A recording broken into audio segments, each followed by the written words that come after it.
মাজা যতই করো আসলে তুমি কাইলা, কোনো লাভ নাই রে সাবান সোডা দইলা। কাইলা গ্যাংয়ের সভাপতি ওরে মিস্টার কাইলা।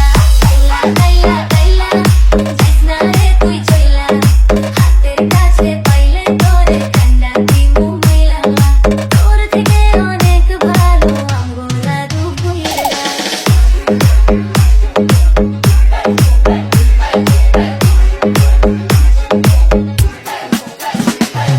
ডিজে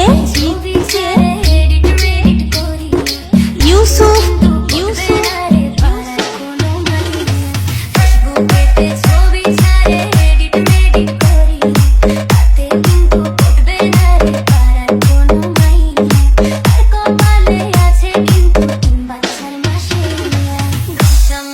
যতই করো আসলে তুমি কাইলা।